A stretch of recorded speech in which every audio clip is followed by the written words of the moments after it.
Hi guys welcome back to our channel coding jam Sai. AP set 2025 final phase counselling notification అయితే release చేశారు. ఇదే అనమాట ఇంకా final phase. ఇంకా నెక్స్ట్ అనేది ఇంకో కౌన్సిలింగ్ అయితే ఉండదు. ఫైనల్ ఫేజ్ అంటే ఇదే లాస్ట్ కౌన్సిలింగ్ అని అర్థం, ఓకేనా?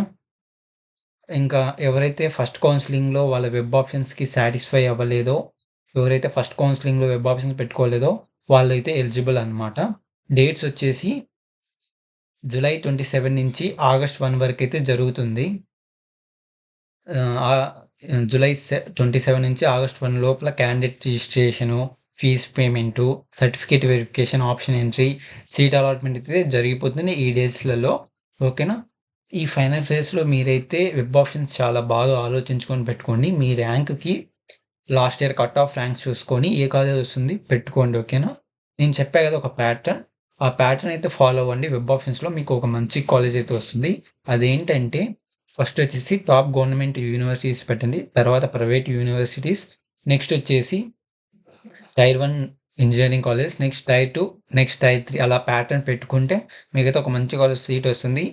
అండ్ అలాగే ఎన్ని సీట్స్ మిగిలాయి అంటే ఏపీ సెట్ ఫస్ట్ కౌన్సిలింగ్ అయిపోయిన తర్వాత టోటల్గా 1,50,000 ప్లస్ సీట్స్ అయితే ఉన్నాయి. దాంట్లో వచ్చేసి ఫస్ట్ కౌన్సిలింగ్లో ఎన్ని సీట్స్ ఫిల్ అయిపోయాయంటే 1,80,000 అయితే, 1,18,000 సీట్స్ అయితే ఫిల్ అయిపోయాయి అనమాట. ఇంకా రిమైనింగ్ 30,000 ప్లస్ సీట్స్ అయితే ఉన్నాయి. ఒక రకంగా మీరు ఆలోచించుకొని అయితే పెట్టుకోండి. టోటల్ 77% ఆఫ్ సీట్స్ అయితే ఫిల్ అయిపోయాయి.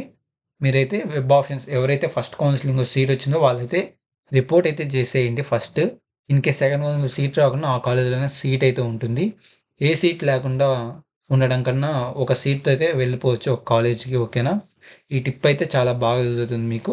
అండ్ అలాగే మన ఛానల్ నుంచి ఏపీ సెట్ వాళ్ళకి కౌన్సిలింగ్ నోటిఫికేషన్ అప్డేట్స్ గురించి అయితే వస్తూ ఉంటాయి. మన ఛానల్ అయితే సబ్స్క్రైబ్ చేసుకోండి.